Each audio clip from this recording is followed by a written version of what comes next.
kõigile vaatajatele, Kristjan Küma taas kord siin lõpuks ometi üle pika aja üks uus video.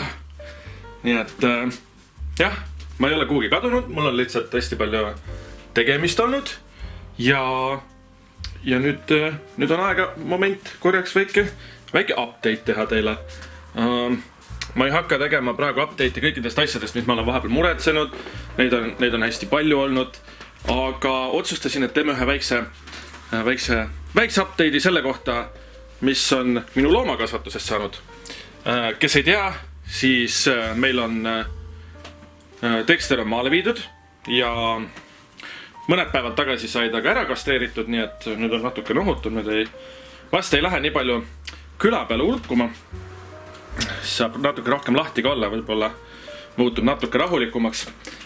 Siis Iiris on siin. Üks kass kahjuks on meie hulgas lahkunud, kõige vanem. Tiiger suri meil siin ära natukene aega tagasi, mõned kuud tagasi. Nii et jah, nüüd on siis kaks kassi, nagu näete, siis lapsevoodi on kokku saanud enam-vähem ja Kissu magab seal. Moment on see veits segamine, sest asjad on ära panemata. Nii et jah, siis see aasta, nagu ka varasematel aastatel, panime oma inkubaatori tööle. Vaatame, näitame teile oma inkubaatori setupi, näete, suur inkubaator on seal ja koorumisinkubator on siin. Meil on kaks erinevat. See on siis nüüd valdavalt koorumise jaoks ja hetkeseisuga meil on neli kanatibu. Üks on maamunadest saadud, mis oli väga kaua, olid tegelikult külmkapis. Ma arvan, et äkki 2 nädalat. Ja siis me otsustasime, et me ei söö neid ära igaks juhuks, mõne tea, äkki on halvaks läinud. Ja panime inkubaatorisse ja lõpptulemus oli see, et 2 tükki läks kasvama, 1 ei arenenud välja, jäi kuskil poole peale seisma, aga üks sai valmis. Ja tema on see must seal. Või see must valgete sulgedega. Tema on nüüd meil mingi 2 nädalane äkki või. Ja siis need valged siin, need 2 sulepalli siin, nemad, või noh, tegelikult 3, tema kuivas natukene koorumise ajal ära ja sellepärast ta ongi selline natukene kuivavõitu. Aga noh, küll ta ennast ära puhastab ja värki ja küll tal suled ja asjad hakkavad kõik kasvama. Nende maja tahaks tegelikult puhastamist. Aga jah, saavad normaalselt läbi. Nood valged koorusid 2 päeva tagasi äkki. 20. Jah, 20. hakkas kooruma, 21. olid kõik väljas. Nagu näete, siis vannituba on valmis, on dušinurk on paigas, põrand on tehtud. Igeas sai isegi kapp muretsetud, kraanikaussi veel ei ole. Ja siin on kapp ja riiulid on üleval ja kõvasti tööd on tehtud ja lagi muidugi on tehtud. Nii et jah, ja kanad elavad praegu mul siin. Aga mõne kuu pärast lähevad, või kuu aja pärast ilmselt lähevad maale, kuna nad on sellised natuke iseseisvamad ja värki. Meie diivan, mis pidi Jaani tuleks minema, on ikka veel siin. Küll on padjad ära põletatud juba. Padjad läksid Jaani tuleks. Nii et jah. Kõik muu on ikka nii nagu enne on olnud, midagi väga muutunud ei ole. Plaanis on teha siia seina üks augukene, niimoodi, et siit saaks otse kööki ja siis selle ukse müürime kinni põhimõtteliselt. Nii et jah, siis lastetuba on ikka valmis, nii nagu ta enne oli. Nüüd on siin natukene rohkem ruumi, aga eks ta veits segamine on, sest asju on palju ja ei ole kuhugi pandud. Aga tulles nüüd kanakasvatuse juurde tagasi, siis Kerol otsustas, et teeme ühe siukse eksperimendi, või kui seda eksperimendiks saaks kutsuda, kuna ta ühe inimese laivis juhuslikult nägi vuttide kasvatamist, siis eks ma olen ka mõelnud, et võiks nagu peale kanade midagi muud ka proovida huvi pärast. ja siis me leidsimegi sellise, või noh, Carol tahtis proovida ja siis me tegime nii, et me käisime avatud talude päeval.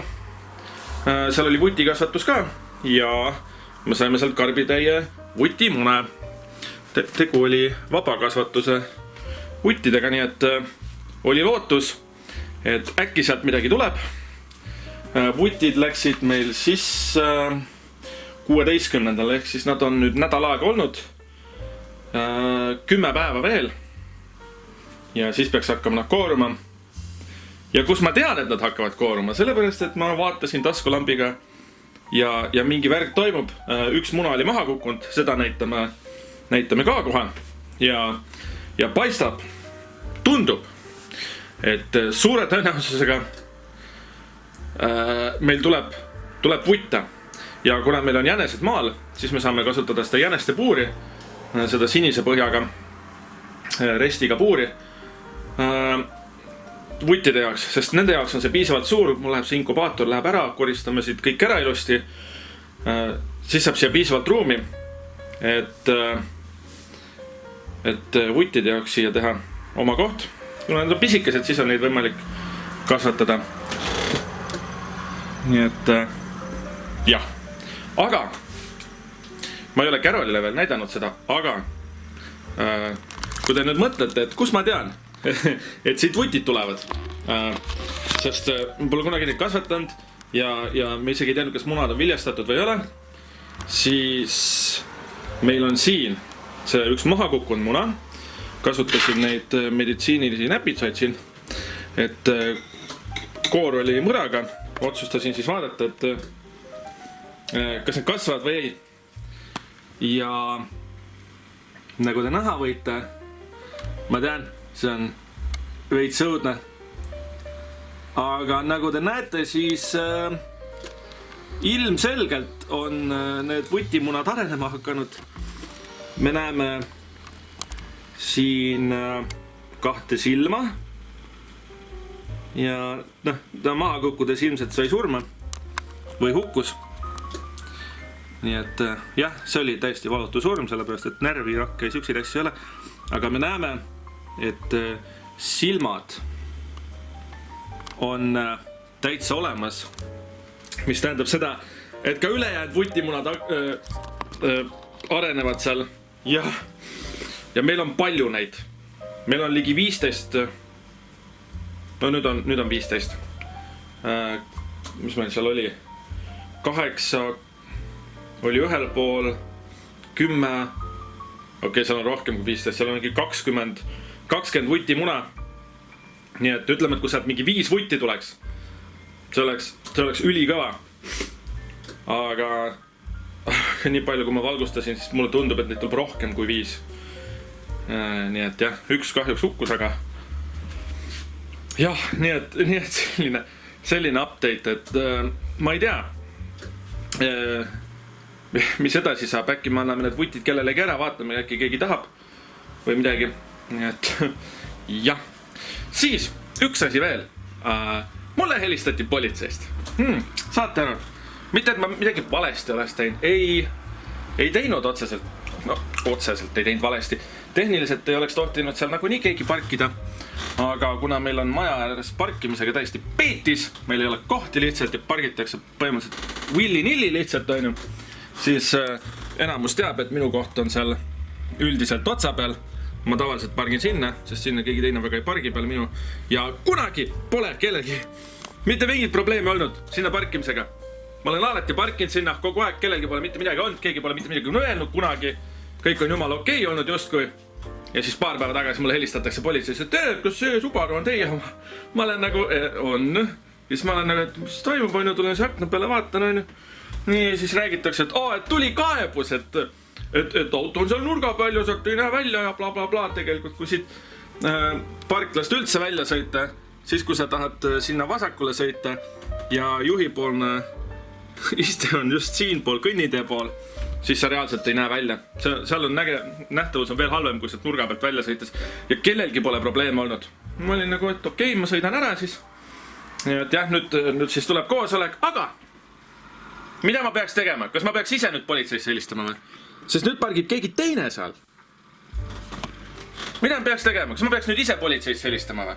Nagu kättemaksuks sisuliselt, et nagu kui mina ei tohi parkida seal, siis ei tohiks tegelikult ka keegi teine parkida. Sure, ma saan aru, jaa, loomulikult seal ei tohigi tegelikult ei tohi parkida seal, sest sissesõidust 5 meetrit, noh.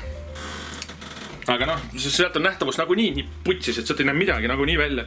Et kas seal auto on või ei ole, nagunii sealt ei näe midagi. Nii et jah, ma ei tea. Et meil ei ole kunagi sealt väljasõiduga probleem olnud, vahet pole, kelle auto seal on olnud. Too ei ole mingi isiklik koht, ma lihtsalt pargin seal sellepärast, et mul tavaliselt on seal koht lihtsalt. Ja teises otsas samamoodi tegelikult pargitakse ja eile oli seal auto ja ma ei tea, kes see oli, ma ei tea. Politsei ütles, et keegi meie majast, aga meil on nagu mingi maja omavaheline mingi kokkulepe, et me pargime ka otstest, sest lihtsalt kohti ei ole nii palju. Ma ei tea, eks nüüd tuleb koosolek ja ma üritan kindlasti teada saada, kes see inimene oli ja ma kirjutan praegu ja teen pildid kõikidest nendest autodest, kes siin otsa peal pargivad, panen numbrimärgid kirja kuupäevad, kellaajad, mis nad parkisid seal. Ja siis ma küsin sellelt inimeselt, et kas ta helistas politseisse ja kaebas ka nende kohta, kes seal otsas pargivad. Ma ei usu, et ta helistas. Aga nagu selle asemel, et tulla, ütelda mulle normaalselt lihtsalt, et kuule, me ei näe sealt välja, et äkki pargid auto kuhugi mujale, siia ettepoole. Sure, pole probleemi, kui koht on, pargin. Kui kohta ei ole, siis ma pargin seal otsas ja kogu lugu. Sest nagu, mul ei ole kuhugi parkida, ma ei hakka kuhugi teise fucking linna otsa parkima ennast. Aga jah, politseil ei ole kunagi probleeme olnud, see auto on mul kogu aeg seal otsa peal olnud. Ja kui politseil oleks probleeme olnud selle peal, siis nad oleks mulle ise helistanud juba ammu. Ma olen parkinud 1,5 aastat seal otsa peal. Ja mitte kellelgi pole probleeme olnud. Ja siis nüüd äkitselt, nagu välk selgest taevast. Meil on probleem, sest auto pargib seal otsas. Ma arvan, et see on lihtsalt kadedus. See on lihtsalt kadedus. Mitte sellepärast, et keegi ei näe sealt välja sõita, näevad ikka. Nii et jah, selline väike update. Üritan teha ka igasugustest asjadest, mis ma olen muretsenud ka mingi update'i. No täna panen selle video üles kõigepealt. Täna on pühapäev. Nii et jah, aga tänan kõikidele vaatamast, kuulamast. Likeige, kommenteerige, mida teie arvate sellest olukorrast, subscribe'ige. Ja kui te tahate võite näiteks, siis kirjutage, lepime mingi asja kokku ja saate endale võtid, kui tahate. Nii et tänan kõikidele vaatamast ja kohtumiseni.